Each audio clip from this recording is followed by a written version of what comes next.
마스길이라고 이제 되어 있는데요. 이 마스길이라는 말은 각주에 붙어 있는 설명과 같이 교훈이라는 의미입니다. 그러니까 시편 32편은 다윗의 교훈 시편으로 1절과 2절을 보면 허물의 사함을 받고 자신의 죄가 가려진 자는 복이 있도다. 마음에 간사함이 없고 여호와께 정죄를 당하지 아니하는 자는 복이 있도다라고 말하듯이 이 죄 고백과 회개함을 통해 얻은 죄사함의 행복에 대해 교훈하고자 하는 목적으로 다윗이 이 시를 썼다라고 볼 수 있습니다. 그래서 대부분의 학자들은 이 시편 32편과 51편이 밀접한 관계가 있다고 보는데, 이제 그 이유는 두 시편 다 죄에 대한 회개를 언급하고 있기 때문입니다. 우리가 잘 알듯이 시편 51편은 다윗이 언제 지은 시입니까? 시편 51편은 다윗이 우리아의 아내 밧세바를 범한 후에 회개하면서 지은 시입니다. 그때 다윗은 이런 고백을 했습니다. 우리 시편 51편 13절 한번 같이 읽어보겠습니다. 그리하면 내가 범죄자에게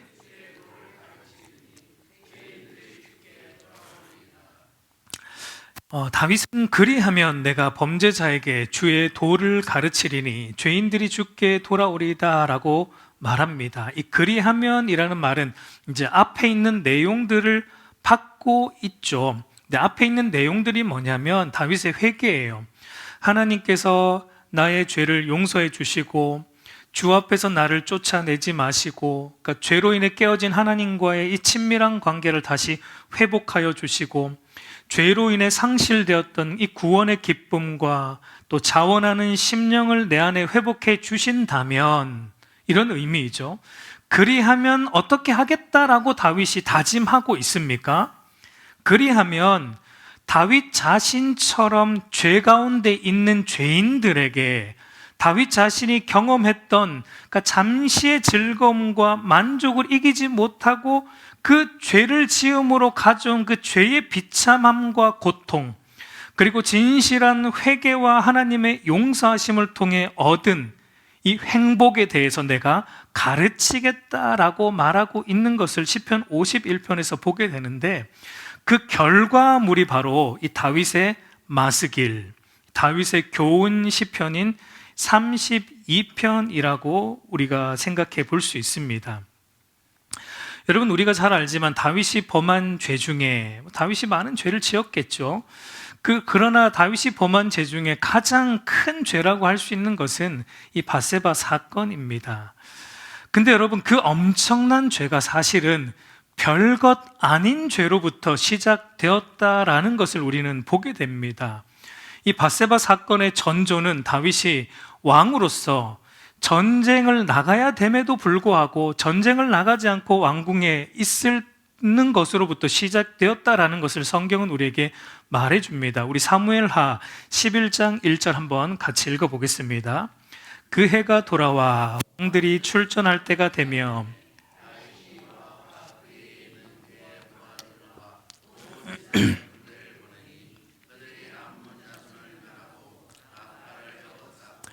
다윗은 예루살렘에 그대로 있더라.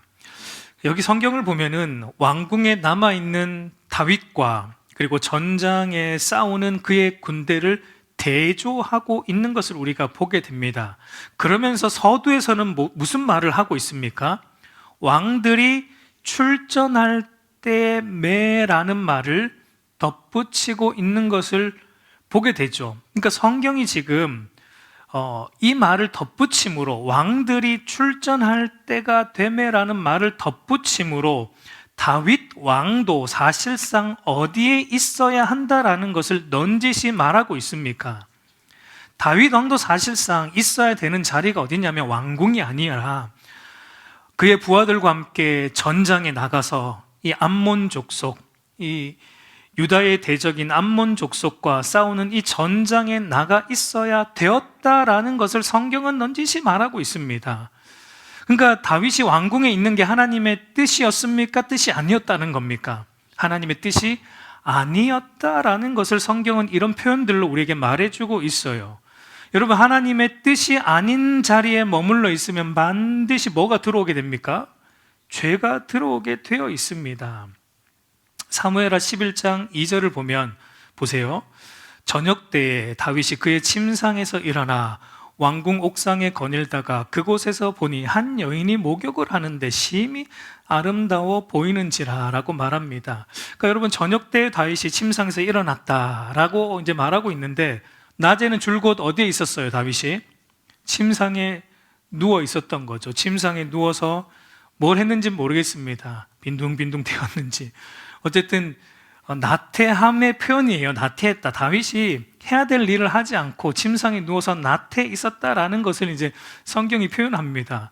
그러니까 마땅히 있어야 할 자리에 있지 않은 결과 다윗은 점점 영적으로 나태해지기 시작했다라는 것을 말하고 있는 거예요. 다윗의 이 엄청난 죄는 바로 이 작은 죄로부터, 나태함이라는 작은 죄로부터 시작된 것을 우리는 보게 됩니다. 마땅히 있어야 할 자리에 있지 않고 이스라엘의 대적들과 싸워야 할 그 자리에서 바삐 왕으로서 움직이는 전장에 있지 않고 편안한 왕궁에 앉아서 빈둥빈둥 대고 있다가 다윗의 마음속에 죄가 파고 들어오기 시작했다라는 것을 보게 됩니다. 그래서 다윗이 저녁에 왕궁에 거닐다가 저기 멀리 보니까 뭐가 눈에 들어옵니까? 목욕하고 있는 밧세바가 눈에 들어온 거예요. 여러분, 그때 어떻게 해야 됩니까? 요셉처럼 어떻게 해야 되죠? 요셉처럼 그 자리를 도망갔어야죠. 그 자리를 피했어야죠. 근데 다윗이 이 나태함이 그의 마음에 파고 들어온 그 순간부터 제가 이제 또아리를 틀기 시작했는데, 다윗의 눈에 그것이 들어오니까 다윗은 어떻게 합니까? 묵상하기 시작해요. 이 각도에서 묵상하고 저 각도에서 한번 묵상하고 여러 각도에서 묵상을 하다 보니까 이제 결국 다윗의 마음에 이 음욕이 불붙듯 일어나게 되고 결국은 불러서 취하게 되는 이 엄청난 죄를 범하게 되는 것을 우리가 보게 됩니다. 여러분, 죄는 항상 이런 통로로 들어온다라는 것을 우리가 생각해야 돼요. 죄는 여러분 아주 작은 부분, 우리가 영적으로 그냥 나태해지는 아주 작은, 영적으로 살짝 게을러지는 아주 작은 것으로부터 우리에게 들어오는데, 그 시작은 바로 우리의 눈을 통해 들어온다라는 것을 기억해야 됩니다. 우리가 영적으로 나태해 있으면 우리가 하나님 말씀 보는 일에 게으르고 하나님을 예배하는 일에 게으르고 우리가 마땅히 하나님의 백성으로서 말씀대로 살아가는 그 일에 눈을 두지 않고 게을리 있으면 우리의 눈에 들어오는 것은 여러분, 우리의 타락한 본성이 이끄는 욕심과 욕망과 탐욕이 우리의 눈에 들어온다라는 거예요.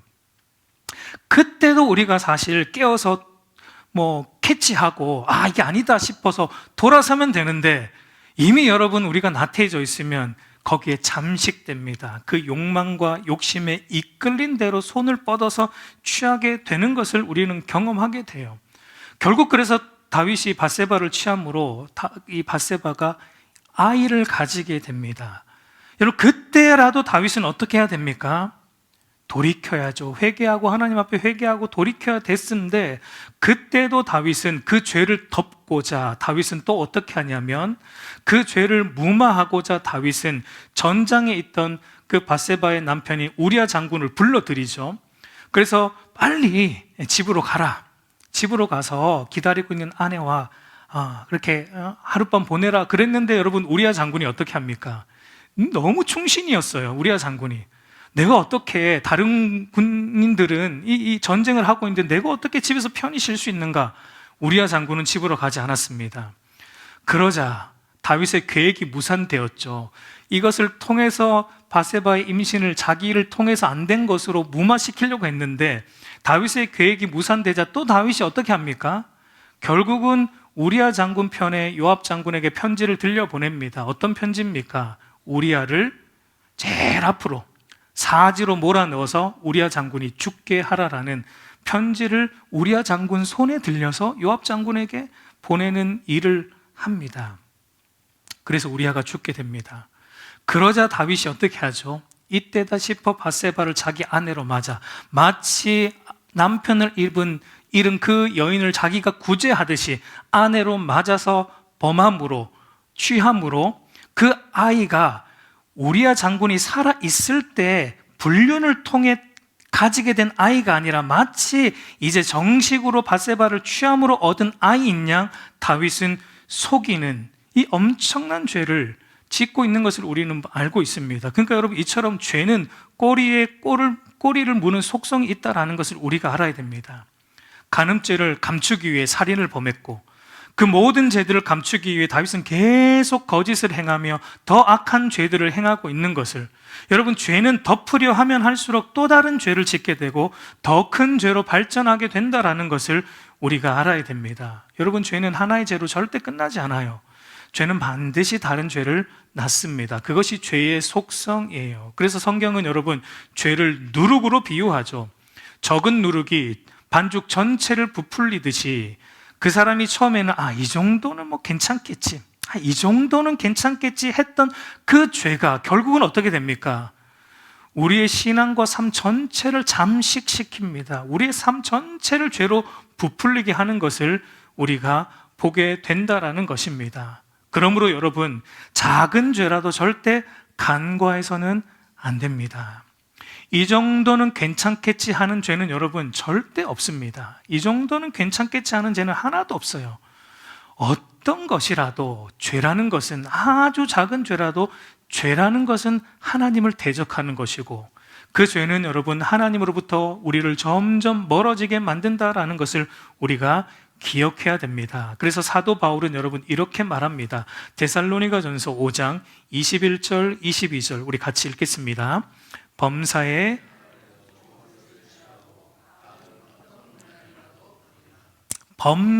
헤아려 좋은 것을 취하라. 여기서 헤아린다라는 말이 분별한다라는 말이에요. 그러니까 우리는 여러분 무엇을 하든지 이것이 하나님 보실 때 선한 것인가, 하나님 보실 때 좋은 것인가, 아니면 이것이 하나님 보실 때 선하지 않은 것인가, 악한 것인가를 늘 우리는 헤아려야 돼요. 분별해야 됩니다. 그래서 하나님 보실 때 선한 것이라면 어떻게 해야 되죠? 해야 됩니다. 무조건 취해야 되고, 하나님 보실 때 선한 것이라면 무조건 해야 됩니다. 그러나 하나님 보실 때 조금이라도 악한 것이라면, 하나님의 뜻에 맞지 않는 것이라면 어떻게 해야 됩니까? 그것은 여러분 흉내라도 내지 말아야 된다라고 사도 바울은 말하고 있어요. 여러분, 왜냐하면 흉내 내는 것도 그 죄를 허용하는 것의 일부이기 때문이고, 죄에 대한 흉내가 누룩처럼 우리의 신앙과 삶을 죄로 물들게 만들 수 있기에도 충분하기 때문입니다. 그러므로 여러분, 범사에 헤아려서 하나님 보시기에 선한 것만 취하는 저와 여러분이 되기를 간절히 소망합니다. 여러분, 다윗은 자신의 죄를 감춘 채 한 1년 정도를 살아가게 됩니다. 근데 다윗이 간과한 것이 무엇입니까?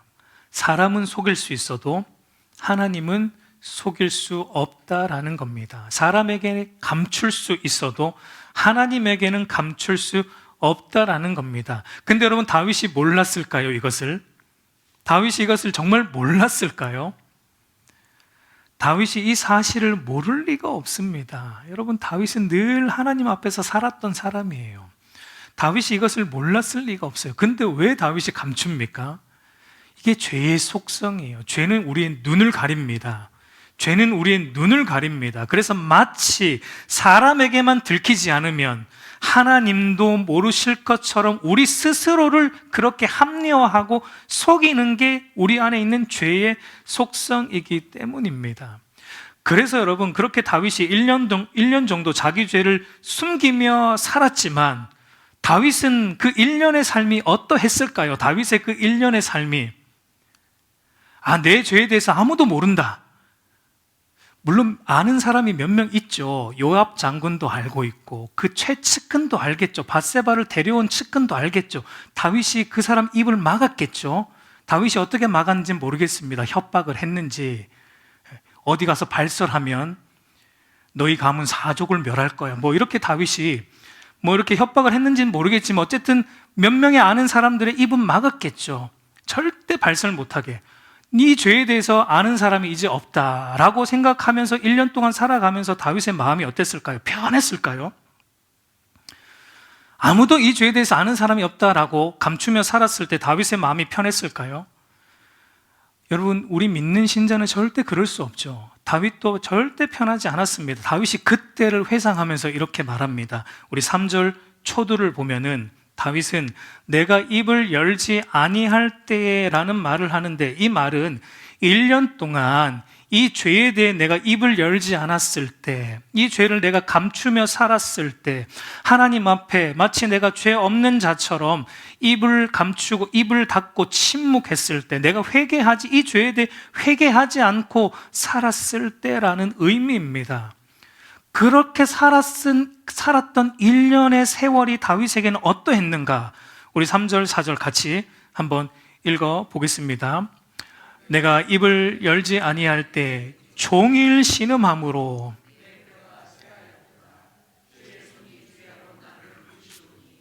내 진액이 빠져서 여름 가뭄에 마름같이 되었나이다 라고 말합니다. 여러분, 그 다윗이 1년 동안의 세월이 어땠다고 말합니까?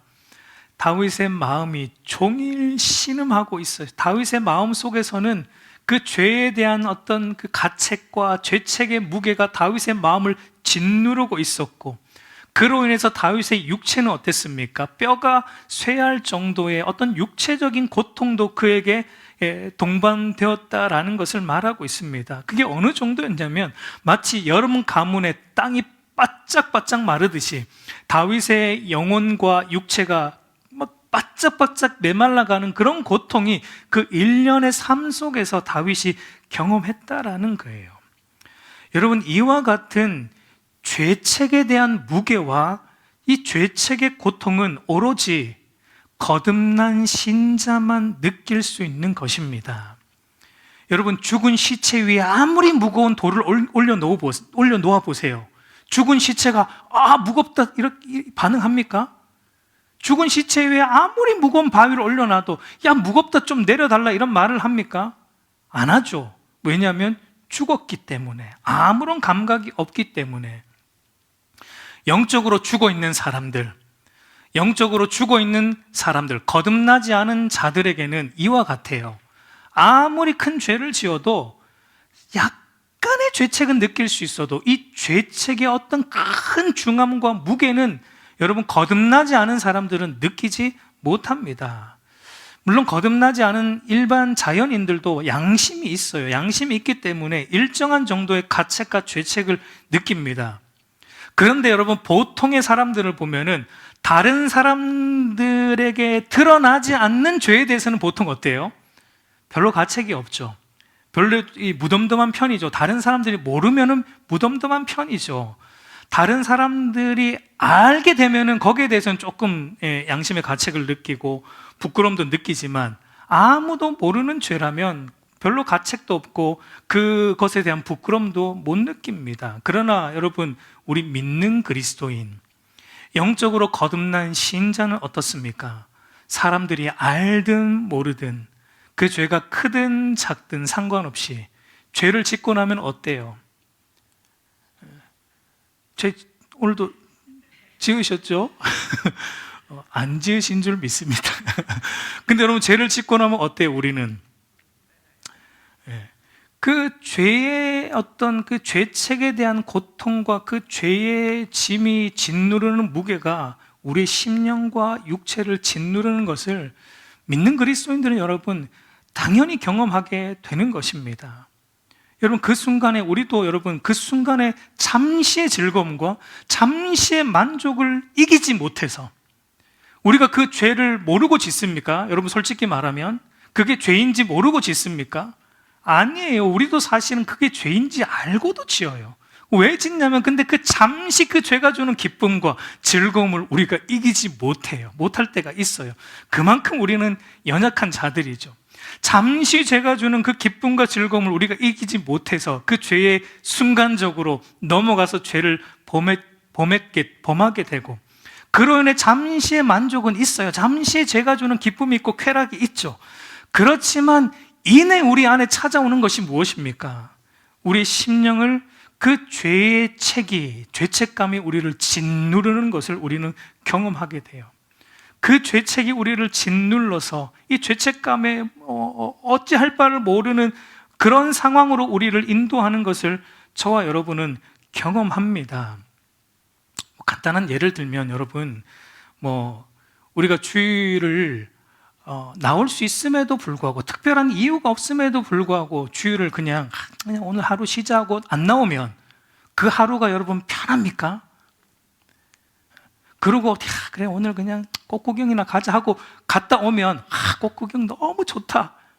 그렇습니까? 어때요? 한번 해보셨죠? 우리는 안 해봤지만 그런 해보신 분들의 얘기를 들어보면 그 하루가 별로 기쁘지 않았다 그러더라고요. 그렇게 그냥 나올 수 있음에도, 특별한 이유가 없음에도 불구하고 그냥 오늘 그럼 기분도 꿀꿀하고 그러니까 오늘 바람이나 쐬러 가자 하고 갔다 오면은, 바람 쐬고 오면은 그게 바람 쐰 게 아니라 이게 마음에 더 여러분 이게 뭔가 찜찜한 마음이 듭니다. 예수 믿는 사람은 그런 마음이 들 수밖에 없습니다. 왜냐하면 영적으로 살아있기 때문에 그래요. 그래서 여러분, 저와 여러분이 진짜 거듭난 신자인가 아닌가를 가늠할 수 있는 가장 기본적인 잣대가 이겁니다. 과연 우리가 죄에 대해서 어떻게 반응하는가? 나는 죄의 이 죄책의 짐을 무겁게 여기는 사람인가? 잠시 즐거움과 만족을 절제하지 못하고 그 순간 범하긴 했지만 그러나 이내 그 죄에 대해 나는 고통스러워하는가? 그래서 하나님 앞에 나는 또 엎드려서 애통함으로 회개하는가? 이런 모습이 있는 사람이 참으로 거듭난 신자인 것입니다. 근데 여러분, 이런 모습이 우리 안에 전혀 없습니다. 그러면 여러분 사실 의심해야 돼요. 나는 거듭나지 않았다라는 걸 사실상 의심해 봐야 되는 거예요.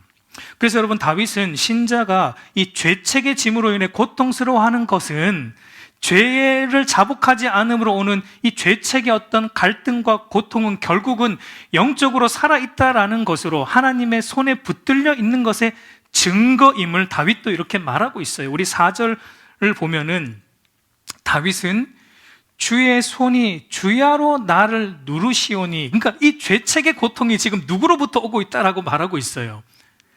하나님으로부터 온다는 거예요. 하나님의 손이 지금 나를 이렇게 짓눌러서 죄에 대한 죄책감과 이 고통이 나를 짓누르고 있다. 이 모든 고통이 하나님으로부터 오고 있다라고 말하고 있습니다. 근데 여러분, 이것은 하나님이 일부러 막 고통을 주려고 하는 그런 게 아니라 다윗은 영적으로 살아있는 하나님의 백성이기 때문에 하나님께서 죄 가운데 있는 다윗을 내버려 두시지 않고 그를 다루고 있다라는 그런 표현이죠. 내 백성이기 때문에 내가 내버려 두지 않고 내 손이 그를 향해 있다라는 그런 의미이죠.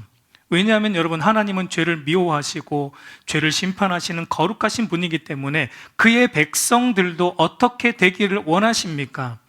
그의 백성들도 죄를 멀리하고 거룩하게 살아가기를 원하시기 때문입니다. 그래서 거룩하신 하나님은 자기 백성이 죄 가운데 있는 것을 내버려 두지 않고 결국은 그 죄를 뉘우치고 회개하고 돌이키도록 그의 삶을 인도해 가시는데, 그 방법 중에 하나가 뭐냐면 죄책으로 인한 고통과 번뇌로 우리를 짓누르는 것입니다. 죄에 대한 하나님의 징계의 한 방편이에요. 근데 중요한 것은 하나님이 왜 그렇게 하시는가? 우리를 그저 짓누르는, 그냥 고통을 주려고 짓누르는 것이 아니라 그것을 통해 우리를 어떻게 하게 하시려고. 5절을 보십시오. 우리 5절을 보면은 이렇게 말하죠. 내가 이르기를 내 허물을 여호와께 자복하리라 하고 주께 내 죄를 아뢰고 내 죄악을 숨기지 아니하였더니 라고 말합니다. 여러분, 다윗이 하나님의 짓누르는 손 때문에 지금 어떤 일이 다윗 안에 일어나고 있습니까? 다윗이 이제 하나님의 그 짓누르는 손 때문에 다윗이 말합니다. 내 허물을 깨달은 거예요. 내게 죄가 있구나. 고백하지 않은 죄가 내 안에 여전히 있구나.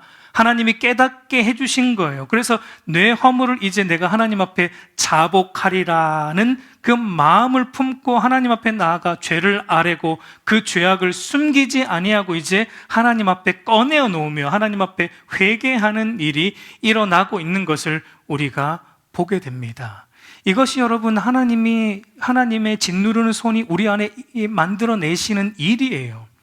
왜냐하면 여러분, 우리 스스로 죄를 깨닫지 못하고 우리 스스로 죄로부터 돌아서지 못할 때가 우리는 너무나 많기 때문에 그렇습니다.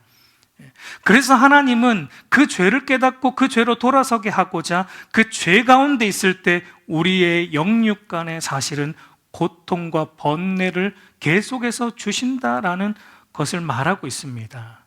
그러니까 여러분, 혹시 여러분이 어떤 일을 하는데 그 일을 하는데 영적으로 계속 눌림을 당하고 있어요.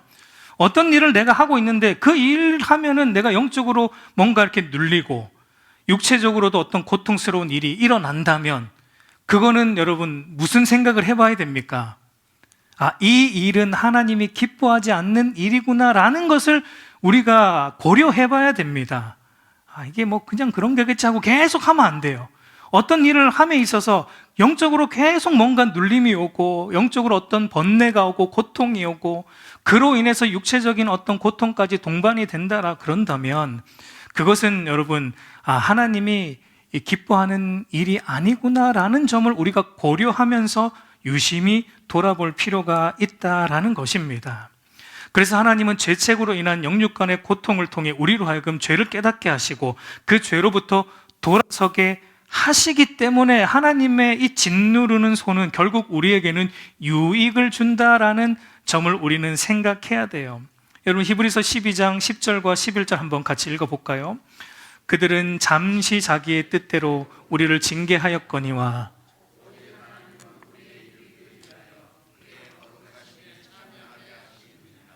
무릇 징계가 당시에는 즐거워 보이지 않고 슬퍼 보이나 후에 그로 말미암아 연단받는 자들은 의와 평강의 열매를 맺느니라.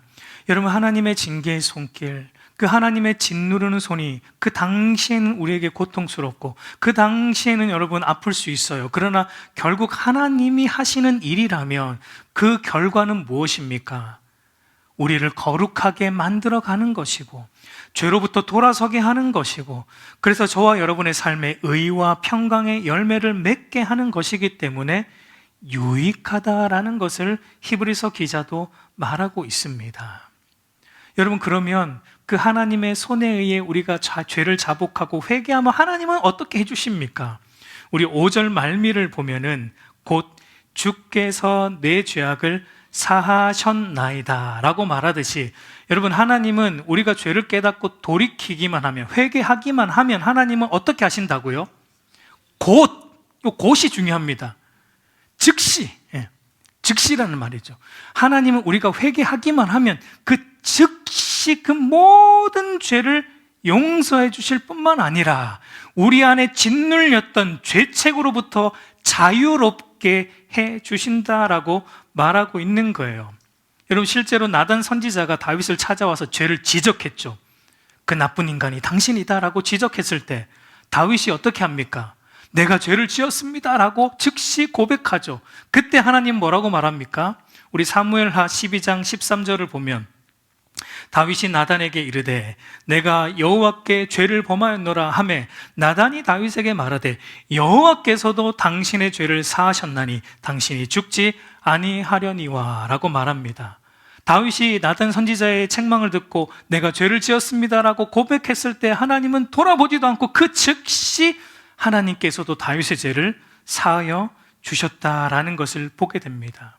여러분, 왜냐하면 우리의 모든 죄는 예수 그리스도의 그 십자가 대속의 은혜로 말미암아 이미 우리는 다 용서함을 받았기 때문이에요.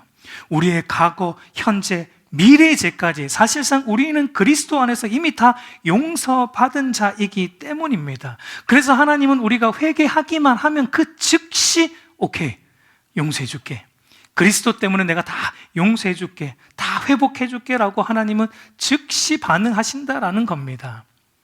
여러분, 하나님은 뒤끝이 없어요. 우리는 뒤끝이 좀 있죠. 우리는 누가 나한테 잘못하면 굉장히 뒤끝이 있죠. 다른 사람이 나한테 잘못해서 그래도 용서를 구할 때 우리가 말로는 용서한다고 하지만 마음속으로는 더 꽁하고 뒤끝 장렬 하죠. 그러나 하나님은 여러분 뒤끝이 조금도 없습니다. 없어요. 하나님은 우리가 죄를 얼만큼 지었든, 죄를 지으라는 얘기는 아니에요. 죄를 얼만큼 지었든지 상관없습니다. 우리의 죄가 얼마나 크든지 상관없어요. 여러분, 다윗은 강간죄를 지었고요, 살인죄를 지었어요. 우린 적어도 그 정도는 아니잖아요. 근데 여러분, 하나님은 우리의 죄가 얼만큼 커도 고백만 하면, 근데 하나님 앞에 나와서 회개만 하면 그 즉시 노 카운트예요. 다 용서해 주신다라고 말하는 거예요. 요한일서 1장 9절 우리 한번 같이 읽어볼까요? 만일 우리가 우리 죄를 자백하면 그는 미쁘시고 의로우사 우리 죄를 사하시며 우리를 모든 불의에서 깨끗하게 하실 것이요. 여러분, 하나님은 우리가 죄를 진실하게 자백하고 고백하기만 하면 우리의 모든 죄를 그 즉시 깨끗하게 하여 주시고 우리 마음에 있던 짓눌리던 그 죄책의 무게를 가볍게, 수고하고 무거운 짐진 자들아 다 내게로 오라, 내가 너희를 쉬게 하리라 라고 우리의 그 마음도 가볍게 하여 주신다라는 것을 기억하시기 바랍니다. 여러분, 하나님은 마치 아버지의 재산을 가지고 집을 나갔다가 다 탕진하고 돌아오는 그 방탕한 아들이 자기 죄를 뉘우치고 다시 아버지의 집으로 돌아올 때 그 아버지가 그 아들의 이전 죄를 하나도 생각하지 않아요. 그 아들이 돌아오는 모습에 그 아버지는 어떻게 합니까? 벗은 발로 나갑니다. 그리고 그 아들을 껴안습니다. 그 아들에게 좋은 옷을 입히고 가락지를 끼우고 그 아들을 위해 좋은 송아지를 잡아 잔치를 베푸는 아버지와 같이 하나님은 저와 여러분이 돌이켜 회개하기만 하면 그와 같이 우리를 맞아주시는 거예요. 하나님이 벗은 발로 뛰어나와서 우리를 부둥켜 안고 우리에게 모든 것을 다시 원상복구, 회복하여 주신다라는 것입니다. 그래서 여러분, 다윗은 세상에서 가장 행복한 사람이 그 누구인가? 세상에서 가장 행복한 사람이 누구인가? 바로 이와 같은 사람이다. 하나님으로부터 허물의 사함을 받고 죄가 가리움을 받고 정죄를 당하지 않는 이 사람이야말로 이 세상에서 가장 행복한 사람, 가장 복받은 사람이다라고 다윗은 고백하고 있는 거예요. 그리고 가르치고 있는 거예요. 누가 행복한 사람인가? 죄 사함을 받은 자가 가장 세상에서 행복한 사람이다라고 다윗은 모든 죄인들에게 고백하는 거예요. 그러니까 회개하란 얘기죠. 죄 사함을 받으란 얘기죠. 여러분, 다윗은 왕입니다. 그 말은 다윗은 부귀영화를 가지고 있는 사람이에요. 돈이 많은 사람이에요. 권력이 있는 사람이에요. 그런데 돈이 있고 권력이 있는데 그 죄의 사함을 받지 않은 1년 동안 다윗의 삶이 어땠습니까? 아까 우리가 보았지만 영육간에 피폐했어요. 돈은 많은데, 수중에 돈은 이렇게 있는데, 나한테 권력이 이만큼 있는데 하나님과의 관계가 어그러진 상태에 이 처해 보니까 돈이 아무 소용이 없는 거예요. 그 돈이 있어도 조금도 기쁘지 않은 거예요. 그 권력이 있는다 한들 내 삶은 조금도 편하지 않은 거예요. 평안이 없는 거예요. 그걸 경험하고 나니까 다윗은 고백합니다. 누가 진짜 행복한 사람인가? 이 죄 용서 받은 사람, 이 죄 사함을 받은 사람이 가장 행복한 사람이다 라고 다윗은 고백하는 것입니다. 여러분, 제가 많아서 그래요. 죄 많은 사람이 이 대목에서 눈물이 나오죠. 다윗처럼 저도 죄가 많아서 이 죄사함을 받은 자가 가장 복되다라고 말하고 있습니다. 그리고 또한 여러분, 왜 죄사함 받은 자가 가장 복된가? 여러분, 모든 인생은 여러분 세상 끝날에 심판하시는 하나님 앞에 서야 되기 때문입니다. 모든 인간은, 모든 인생은 누구 하나 예외 없이 마지막 날에 심판하시는 하나님 앞에 서게 됩니다. 근데 그때 여러분, 누가 복 있는 사람이에요? 죄 사함을 받고 죄가 가려지고 하나님이 그 죄에 대해서 정죄하지 않는 사람이 심판에서 건짐받기 때문에 그가 복 있는 사람이다라고 말합니다. 그런 자가 누구인가? 다윗은 2절에서 말하듯이 마음에 간사함이 없는 사람, 이 간사함이 없다라는 것은 마음에 조금의 거짓도 없는 사람. 여러분, 하나님 마음에 조금의 간사함, 거짓이 없는 자가 이와 같이 하나님으로부터 죄 사함을 받고 죄가 가리워지고 정죄 당하지 않는 사람입니다. 그러면 저와 여러분은 어떠합니까? 우리의 마음은 어떻습니까? 간사함이 조금도 없습니까? 저와 여러분을 포함한 모든 인간은 간사한 존재이죠. 죄가 있는 존재이죠. 그러면 도대체 누가 이 마음에 간사함이 없는 자입니까? 여러분, 마음에 간사함이 없는 분은 한 분밖에 없죠. 우리의 구주 예수 그리스도밖에 없습니다. 그러므로 하나님으로부터 허물의 사함을 받고 죄의 가리움을 당하고 정죄당하지 않는 간사함이 없는 이 사람이 결국은 누구를 말하고 있는 거예요? 누구를 가리키는 거예요? 바로 예수 그리스도를 믿음으로 그리스도 안에서 죄사함을 받고 그리스도 안에서 의롭다 하심을, 그 사람이 바로 하나님의 앞에서 간사함이 없는 자로 여김을 받을 것이고, 그 사람이 죄가 가리움을 당할 것이고, 그 사람이 심판으로부터 건짐을 받게 된다라는 것입니다. 그래서 여러분, 사도 바울은 이 말씀을 인용하여서 예수 그리스도를 믿음으로 의롭게 되는 이신칭의 복음을 설명했습니다. 우리 로마서 4장 6절 8절 같이 읽어보겠습니다. 이런 것이 없이 하나님께 의로 여기심을 받는 사람의 복에 대하여 다윗이 말한 바,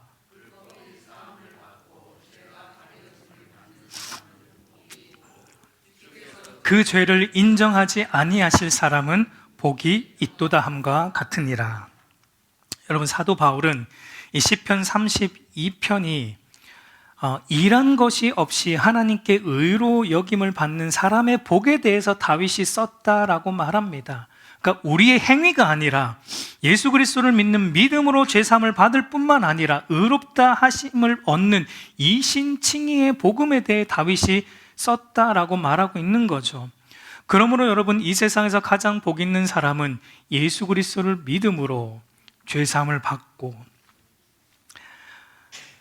또 의롭다 하심을 받은 자인 것입니다. 그런 점에서 저와 여러분은 이 세상에서 가장 행복한 사람인 줄 믿습니다. 여러분, 우리는 이 세상에서 가장 복된 사람인 것입니다. 그래서 여러분, 죄사함의 복을 받은 이제 우리 경건한 자들은 이제 어떻게 합니까? 여러분, 죄사함 받으면 그걸로 끝입니까? 아니죠. 이제 어떻게 합니까? 여러분, 6절을 보면은 이렇게 말합니다. 이로 말미암아 모든 경건한 자는 주를 만날 기회를 얻어서 주께 기도할지라. 진실로 홍수가 범람할지라도 그에게 미치지 못하리라. 여러분, 죄사함 받은 경건한 사람, 이 그리스도 안에서 죄사함을 받은 경건한 사람은 이제 하나님의 만날 기회를 경험한 사람이에요. 이 말은 여러분, 죄가 하나님과의 진실한 만남과 교제를 어떻게 했었죠? 끊어놓았죠. 방해했어요. 근데 이 사람이, 다윗이 회개함을 통해 뭐가 회복이 되었어요? 다시 하나님과 만날 기회를 얻었습니다. 회개함을 통해 다시 하나님과의 관계가 회복이 되었고 친밀한 교제와 만남이 회복이 됐습니다. 그러니까 다윗은 이제 그 기회를 다시는 놓치고 싶지 않다라는 고백을 하고 있는 거예요. 그래서 계속 그가 무엇을 합니까? 이 죄사함의 은혜를 받은 사람은 계속 어떻게 합니까? 계속 기도하게 되는 거예요. 계속 주 앞에 나아가서 자기 죄를 토설하며 자기 죄를 회개하며 주께 기도함으로 계속 하나님과의 연결된 친밀한 만남과 교제를 끊이지 않고 계속 이어가고자 기도하는 삶을 그는 살아가게 된다라는 것을 말하고 있습니다. 여러분, 우리가 죄사함 받았습니까? 그러면 기도하게 되어 있습니다. 기도하게 되어 있습니다. 여러분, 그런 자가 인생의 홍수가 범람할지라도 흔들리지 않습니다. 하나님께 나아가 날마다 기도하는 자는 여러분 요동함이 없습니다. 왜냐하면 여러분, 기도는 하나님과의 연결고리인데 7절에서 주는 나의 은신처이오니 환난에서 나를 보호하시고 구원의 노래를 나를 두루시리로다 라고 말하듯이, 여러분, 기도는 하나님이 나의 은신처이시고 하나님이 나를 환난에서 보호하시고 하나님이 구원의 노래로 나를 두루신다라는 이 약속을 내 삶으로 옮겨오는 것이기 때문에 기도하는 사람은 요동함이 없는 거예요. 그래서 여러분, 기도하는 사람은 늘 하나님이 나의 은신처가 되시고 환난에서 보호하시고 어떠한 순간에도 나로 하여금 구원의 노래를 부르게 하시도록 하는 하나님과 연결이 되어 있기 때문에 흔들리지 않는 겁니다. 그리고 또한 기도하는 사람은 하나님의 인도함을 받기 때문에 요동함이 없어요. 우리 8절 한번 같이 읽어볼까요? 내가 내 갈 길을 가르쳐 보이고 훈계하리로다. 여러분, 하나님은 기도하는 사람을 가르치십니다. 기도하는 사람을 하나님은 가르쳐 주세요. 어느 길로 갈지 가르쳐 주십니다. 하나님은 기도하는 사람을 주목하여 훈계하여 주십니다. 여러분, 기도하는 사람에게 하나님이 길을 보여주세요. 부르짖는 사람에게 하나님은 마땅히 갈 길을 보여주시는 거예요. 그러니까 그 사람은 요동함이 없는 겁니다. 그러나 여러분, 반대로 우리 인생의 기도를 잃어버리게 되면 우리가 어떻게 됩니까? 반대로 생각하면 되죠. 요동하게 된다는 거예요. 요동하게 된다. 쉽게 흔들립니다. 그 사람은. 구절을 보면 그런 사람은 어떤 사람인가? 너희는 무지한 말이나 노새같이 되지 말지어다. 그것들을 제갈과 굴레에 단속하지 아니하면 너희에게 가까이 가지 아니하리로다. 그러니까 기도하지 않는 사람은 마치 제갈과 굴레로 단속되지 않는 무지한 말과 노새처럼 이리 날뛰고 저리 날뛰고, 그러니까 흔들린다라는 거죠. 기도하지 않는 사람은 시편 1편 4절에서 오직 바람에 나는 겨와 같도다라고 말하듯이 바람에 나는 겨처럼 이리 흔들리고 저리 흔들립니다. 저 사람이 말하면 저리 가고 저 사람이 말하면 또 이리 가고. 기도하는 사람은 굳건하죠. 하나님과 연결되어 있기 때문에, 하나님 위에 서 있기 때문에, 말씀 위에 서 있기 때문에 흔들림이 없어요. 하나님이 지시하는 대로만 가니까 기도하는 사람은, 하나님의 뜻대로만 움직이니까 기도하는 사람은 조금도 흔들림이 없습니다. 여러분, 기도하는 저와 여러분이 되기를 소망합니다. 늘 하나님 앞에 나아가 죄를 토설하는 은혜가 저와 여러분 안에 있기를 소망합니다. 그리고 다윗은 이제 마지막으로 이 여호와를 신뢰하지 않는 악인과 여호와를 신뢰하는 의인을 대조함으로 시를 마무리하는데, 우리 10절과 11절 마지막으로 같이 읽어보겠습니다. 악인에게는 많은 슬픔이 있으나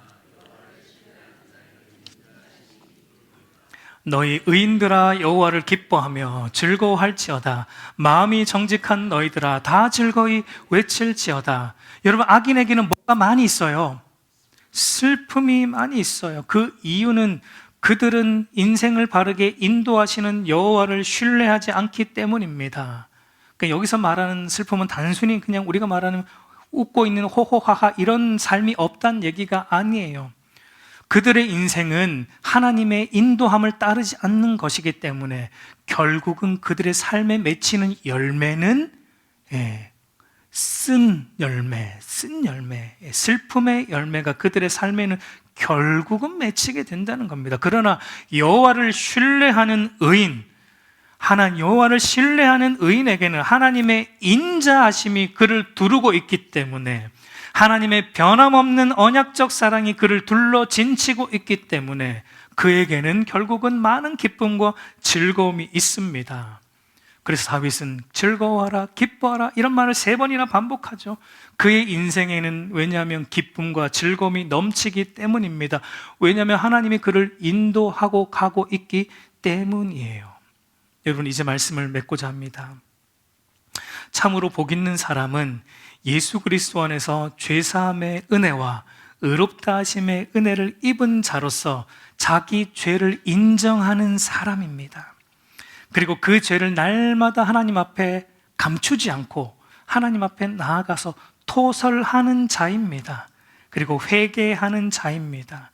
그리고 하나님과의 관계가 다시 회복되어서 그 하나님의 인도를 따라 살아가는 자가 참으로 행복한 사람입니다.